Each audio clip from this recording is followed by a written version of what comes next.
straight for the final time. Yonone's away and gone, 1.4 seconds clear, even close to the lap record last time around. Razgatlioglu holding off Garrett Gerloff, just a couple of tenths of a second in it there, and Alvaro Bautista will remain in fourth. There's going to be no change here on the final two turns, but up at the front, it's Andrea Iannone, 8 times Moto2 race winner, will remain in fourth. There's going to be no change here on the final two turns, but up at the front, it's Andrea Iannone, 8 times Moto2 race winner. He leads race 1. Riders off the middle row of the grid there. Alvaro Bautista going this way and that to try and defend. Andrea Locatelli from way back. That's with Bautista off the racing line, and behind most of the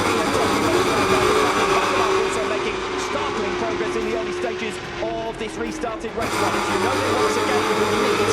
Second place for Davide Petrucci. Better start from him this time around. Another good start from Andrea Locatelli. Lowe's also up ahead of Toprak Razgatlıoğlu, but not for long. Toprak recovers immediately into fourth position. Vandermark also attacking Alex Lowe's, and Alvaro Bautista, having finally qualified up on the front row of the grid for the first time this season, still ends up finding himself recovering. He's down in 7th. Yeah, a lot of work to do for Alvaro, but we know he's really strong here as the races progress. He will get his opportunities to make moves from the get-go, then back straight into the trees. Bunching them up there. Now the circuit begins to open up. It's Iannone who leads the way.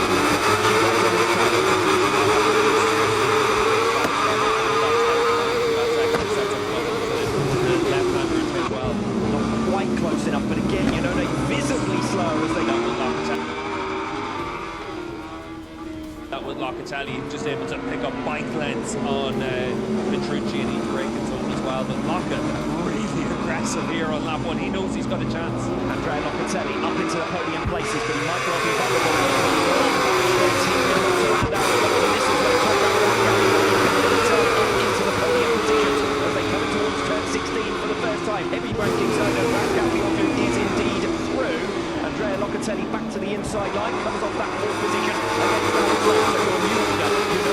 From Petrucci, from Razgatlioglu, now up ahead of Andrea Locatelli, then it's Lowe's. Alvaro Bautista on Michael Vandermark, that's for 6th position, as Petrucci attacks Iannone in towards turn 1, but he's not going to get there on lap number 2. Lowe's getting through on Andrea Locatelli, that's for 4th position into turn 1. They've had to go in really deep on the brakes, ran wide through 1, but still able to back himself on.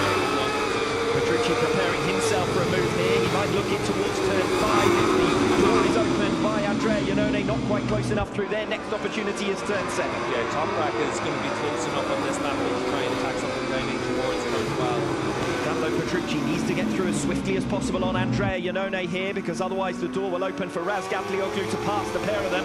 Alvaro Bautista, perhaps the pre-race favourite, has dropped back into 6th position. So far from ideal start for this one. Bautista 3 places from his original free slot, effectively the 4 riders who got back and obviously lost Nicola before the lights went out. Lap 2, Andrea Iannone trying to defend against Davide Petrucci. That's where the race is the top spot. Petrucci almost alongside. Alex Lowe's attacking Toprak Razgatlıoğlu, so some good work from Alex Lowe's. Iannone holds on once again ahead of Petrucci, but looks vulnerable in towards that turn 12. Yeah, Lowe's doesn't have the speed to go with him. He's got so much confidence in his racecraft that he's able to find something each time we get into the longer races, and impressive from the 22, because yesterday he was 12 passes something at line time, second over the grid. But here when it matters, deep into turn 15, gathers it up through turn 15, but Petrucci will have to punch out of that turn and down the back straight. Iannone has broken far enough away. Toprak Razgatlıoğlu meanwhile using his speciality on the brakes to get through on Davide Petrucci. Might run a little bit wide midway through turn 16 and 17. Petrucci can't recover. Meanwhile, further back, Alvaro Bautista up into 5th position now, ahead of Andrea Locatelli. So Bautista starting to make his progress, but all the while, Toprak Razgatlıoğlu getting closer and closer to top spots. you can see the pace of the race right now. 50.1.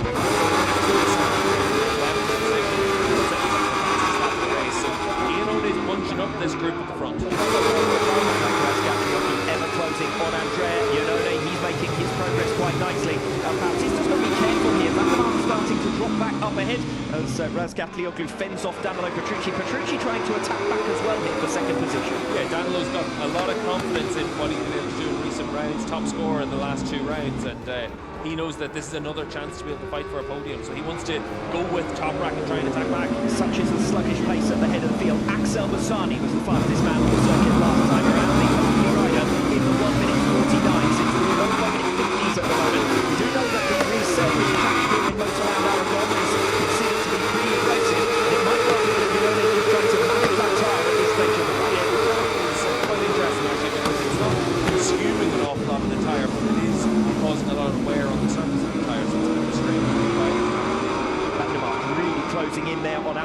in towards turn 12. We'll see if he can challenge him down the back straight. Was that running wide a little bit further back outside of the top six? Andrea Locatelli then, and that's a real shame for him after a great start to this race. A little bit like what happened for him last time out.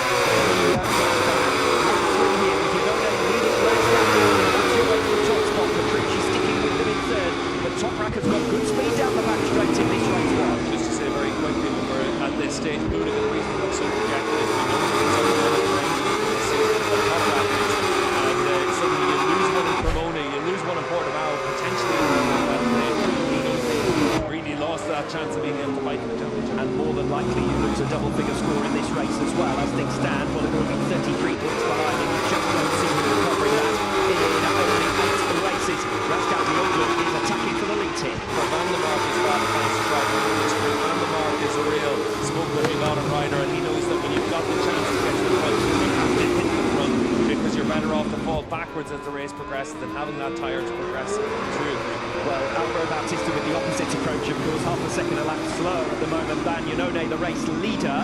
Bautista might be able to close on this lap 4, bearing in mind Iannone is clearly holding back the 4 riders behind him. Razgatlioglu hasn't yet been able to find a way through. Then it's Petrucci, then it's Lowe's, and Van der Mark bottled up now behind the riders in front of him, looking inside and out for a way. You can see that Bautista as they come out of turn 9.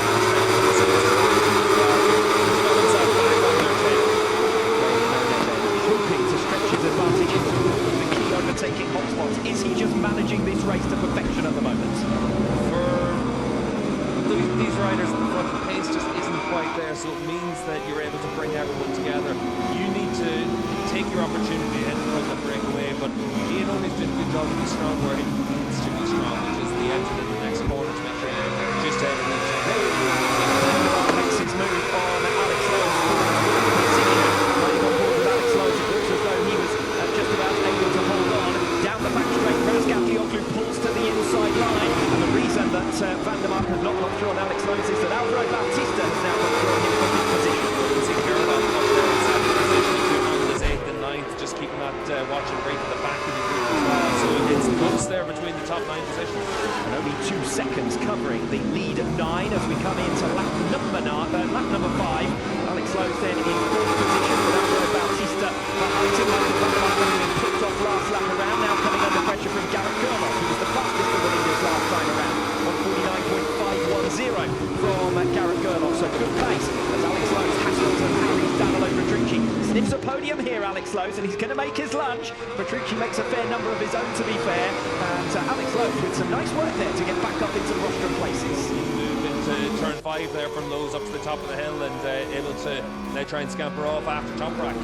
Razgatlioglu in 2nd place, so after all of the focus being on the Ducati riders, we've got 3 different manufacturers in the top 3 places on lap 5 on 17 in Motor Lap Aragon. It all comes down to Andrea Iannone bottling them up behind him at the moment. That's a pretty close to break away.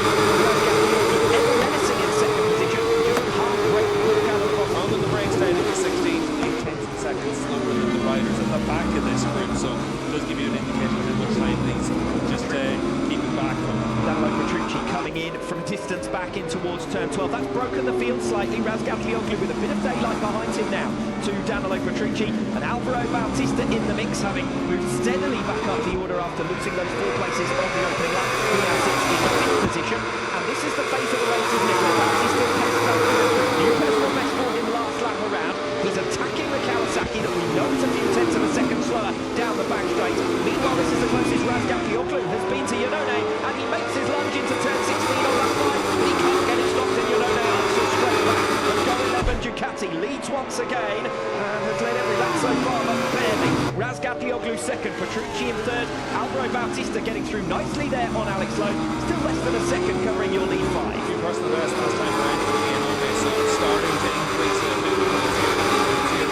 About a half a second off the fastest lap of the race, but at least they're starting to build into system. Two personal best last time around for Iannone, for Razgatlioglu. Bautista slightly slower than Toprak, but has made up ground already at the start of this lap number 6 as well, while Toprak is held back behind Iannone. Bautista needs to challenge Razgatlioglu as early as possible in this race. Yeah, for Alvaro, it's now about trying to pick your moments to come through on Petrucci, and we're now into that 1/3 distance. This is when the fuel load starts to go down, the tyres starting to wear out a little bit. This is where you're in the Bautista territory. Definitely think he's still got this race win. That's exactly the race is just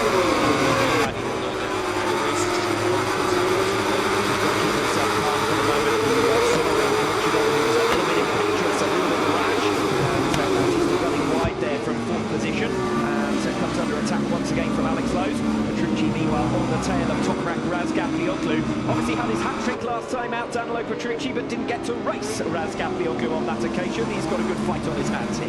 Yeah, it's a different battle now, because for everyone they know, when Toprak wasn't there for the last few rounds, you have to take advantage of your opportunity, but you also want to have the chance to go far ball and Toprak and take it against them. So Petrucci, he's able to come here with that form is happening just now to the final finish. You're not watching a Superbike 300 race. There really are only 1.5 seconds between your top 9 in WorldSBK in race 1 against his own Aragon round. Alvaro Bautista capitalising on his resurgence in race 1, makes his way through on Danilo Petrucci now. He's up into the podium places. So it is Razgatlioglu versus Bautista at last. Second and third position though on the track. Petrucci coming in from a distance back. Be careful into turn 1 down the road. He moves Bautista also obviously out of the way. And Alex Lowe's has got the opportunity now to go round Bautista with sheer confidence into turn 2. Seems to be BMW behind as well. Van der Mark and Gerloff, those two over there as the field just grouped together on that run through 1 and 2. Classic Petrucci there, taking no prisoners. He's back up into the podium places. That's upset Alvaro Bautista's plans for this race because he was just starting to look at Razgatlioglu for second place. Yeah, for Bautista, still running in the 49s last time around, fastest rider on the racetrack, but just leaving yourself vulnerable down in towards turn 1. You don't want to give an opportunity. So Razgatlioglu now, if he can get to the front, you feel that he might be able to open up a bit of an advantage behind, leaving Alvaro Bautista to fend for himself. 2 bikes between Bautista now and Razgatlioglu, whereas a lap ago he was making his way through up into third position to really challenge Razgatlioglu. So Petrucci digging in quite nicely. It's still Yonone versus Razgatlioglu at the head of the field. And where can Toprak try something a little bit different to really get alongside Yonone? We saw him make the pass successfully into turn 16, only for Yonone to cut back into turn 17 and back through. So here, classic Petrucci down in towards turn 1, but look at how much it costs Alvaro Bautista because he goes on the run into that corner. But once you run wide, the roads tip, the whole thing on the line, you can pick off Bautista straight away. Bautista will be back at those, make no mistake about that, but position will be as early as the back straight on this lap 7. He is not quite able to outbreak those in towards the final 2 turns on the 7th lap. Yonone versus Razgatlioglu then at the head of the field. They are absolutely nose to tail. Can Toprak's heavy braking speciality into turn 1 favour him here? Or will Danilo Petrucci attack from behind? 2/10 of a second covering your lead trio. Petrucci did it to Bautista a lap ago. He's going to do it to Razgatlioglu now at the start of lap 8. The hat-trick hero of Cremona last time out is making his way through the field as well. Yeah, he goes from Toprak, beating on the brakes into turn 1 through all. So Petrucci here with a lot of confidence, he'll come straight through on Yonone. And Petrucci, having made his move into turn 1, catches Andrea Yonone by surprise at turn 4. An opportunity for Petrucci here to claim the scalp of Toprak Razgatlioglu and extend his winning run in WorldSBK. Fastest lap of the race last time around for Petrucci, a personal best, so he's got the pace to be able to try and open up a bit of a gap. If you're Toprak, you've got to just get down the inside of Yonone as soon as possible and let Petrucci break away. Razgatlioglu fairly blunt on his comeback ride thus far against Andrea Yonone. Seeing Danilo Petrucci start to break away. With this left-hander, we'll see if he's in through this one compared to Toprak. He's a little bit wider and he's trying to slingshot down that back straight. Use the slipstream from Razgatlioglu. But Toprak picks that bike up well through that left-hander. The last lap, though, is going to come down to that corner for Gerloff. And then all the while, Alvaro Bautista with the opportunity to close in on Garrett Gerloff. Just not quite close enough in towards the braking zone for turn 16. Gerloff a little bit wider this time around with the tighter line. Is there a run into turn 1 here available for either Gerloff or Bautista, who are both trying to square it off with 5 kilometres to go here in Motorland Aragon. Yonone with a new fastest lap of the race. Razgatlioglu with second position. Bautista through on Gerloff to get up into the rostrum places. And Bautista still has the opportunity to take another 4 World Championship points away from Razgatlioglu here. Yeah, really important for Bautista and for Ducati and for Bundesliga's championship hopes that he's able to attack. But look at Garrett Gerloff, he wants the podium. Gerloff with an opportunity to take the podium, and he takes it away ruthlessly from Alvaro Bautista at turn 4. Brilliant racing from the two. superstar from all the front runners all the way through. How good is it to see Gerloff in a bar-to-bar battle able to make those moves? He's got another chance for a podium, just like he had a couple of rounds ago, and he really wants to be able to be that rear guard for Razgatlioglu. He can still attack Toprak on the run down in towards turn 16 as well.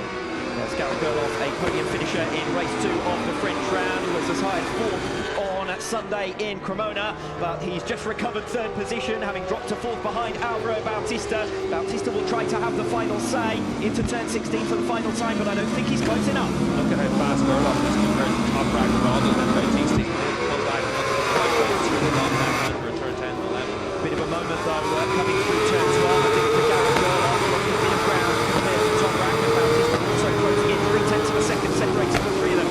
Race for second then, as we make our way off turn 15 and down the back straight for the final time. Yanone's away and gone, 1.4 seconds clear, even close to the lap record last time around. Razgatlioglu holding off Garrett Gerloff, just a couple of tenths of a second in it there, and Alvaro Bautista will remain in 4th. There's going to be no change here on the final 2 turns, but up at the front, it's Andrea Iannone, 8 times Moto2 race winner, will remain in 4th. There's going to be no change here on the final 2 turns, but up at the front, it's Andrea Iannone, 8 times Moto2 race winner of the 2016 Austrian MotoGP.